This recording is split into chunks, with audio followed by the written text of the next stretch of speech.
U.S. Forestry is trying to find the campers who started a small wildfire southeast of Estes Park. It happened on Hell Canyon Road above Jellystone Park. The fire burned an acre, half on private land, half on the U.S. Forest Service land. Thankfully, it didn't threaten any buildings or prompt any evacuations. This morning, we are learning a cigarette started the fire at Rocky Mountain Arsenal over the weekend. It started on Saturday near East 64th and Peoria. It stayed small, about 12 to 15 acres. Firefighters were able to contain it quickly. Crews are still battling the interlochen fire in Leadville. Officials say you can expect more smoke in the sky over the next few days.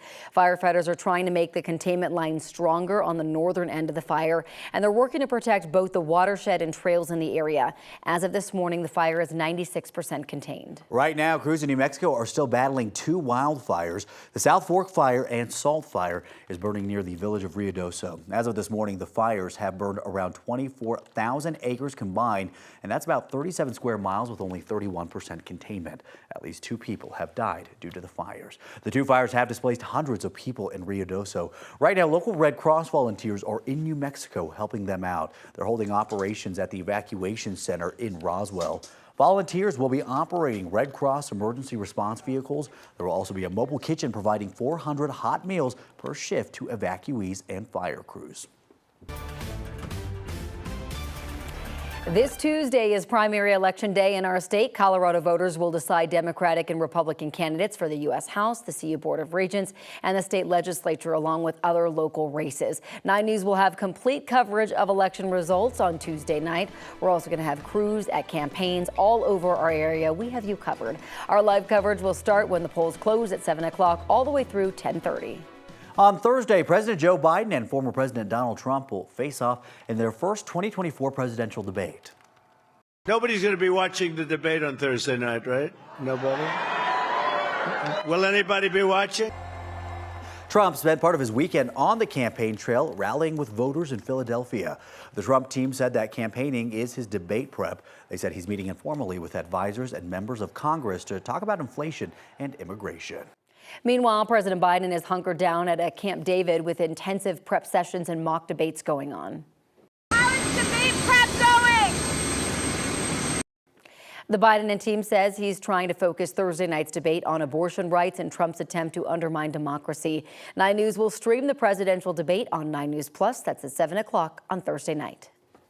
Heavy flooding near the South Dakota-Iowa border has turned deadly. At least 1 person has died, according to South Dakota's governor.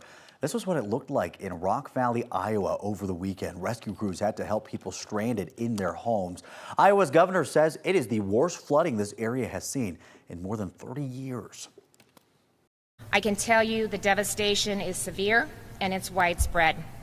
In almost every community impacted, the rivers crested several feet above record levels from the floods of 1993.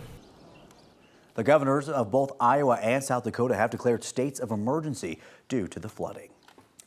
This morning, people in Wisconsin are assessing the damage after tornadoes hit the state over the weekend. In the small town of Argyle, which is about 40 miles southeast of Madison, the historic Apple Grove Lutheran Church was destroyed. That church was founded more than 130 years ago. 40 miles southwest of Madison, officials say an EF2 tornado hit the town of Janesville. Several homes and buildings were damaged. Fortunately, no one was hurt in either town. And I guess the one positive thing you can say about your weather is that we just don't have those tornadoes around here. We will see a few scattered showers and thunderstorms. 1 or 2 could be severe way over northeastern Colorado. Really, that is going to be about it. But we do have the heat with us. Look at these temperatures around here today. Mostly in the 90s to near 100 degrees. Mostly sunny skies. Only a slight chance for a late day storm. Ed, thank you so much. Just into our newsroom, we actually have a crash right now happening southbound I-25. So this is between Lincoln and then Ridgegate Parkway. So we're seeing about a mile or 2 mile delay if you're heading down south to Castle Rock. We don't have any CDOT cameras that can show us the crash. But of course, if anything changes and once that road reopens, we'll definitely keep you updated. On days like today, and frankly in any heat, a parked car can quickly turn into an oven with temperatures reaching lethal levels within minutes. Yeah, if you see an animal trapped in a hot car, what exactly can you do? 9 News reporter Brianna Clark is answering that question for us this morning. She joins us live from the Boulder Police Department. Brianna, good morning. Yeah, good morning, guys. We've got a lot of stuff to go over today with those high temperatures. It is important to make sure that you leave your pets at home. But if you can't, there are things you can do. You keep the air conditioning on, keep water with them, bring them inside with you in businesses if you can. And if you're a person just walking down the street and you come across a dog in a car, that can be pretty scary for you. We're here now with Jenny Whittle with Boulder Police Animal Protection. You guys have actually come across several of these cases already this year. Yes, we get numerous calls every day this time of year for pets left in vehicles. What's it like for you knowing that it's warm outside, walking up to a scene and seeing an animal trapped? Yeah, so we look to see if that animal is in distress. They will either be vocalizing or panting excessively, drooling excessively, foaming from breathing so fast. If they are seeking shade under a seat or trying to escape the window, in the severe cases, they may be seizing or unresponsive. And we're going to go over this more later, but what are some of the laws if folks come across a vehicle where there is an animal trapped? Always call emergency responders. We have the tools and training to get the pet out safely and complete the investigation. There are indeed some rules to follow if you feel that it is imperative to break an animal out of a vehicle, though. What are some of those rules, if you could go over those quickly? Sure. Always call emergency responders. Make sure the pet is actually in distress. You have to try to locate the owner first, and if you do break the pet out of the vehicle, you have to stay with the pet until their guardian responds or first responders are on scene. And you were telling me you guys train officers to do this. You make sure they get to the scene quickly. Yes, we will get there fast if it's us as animal protection, police, or fire.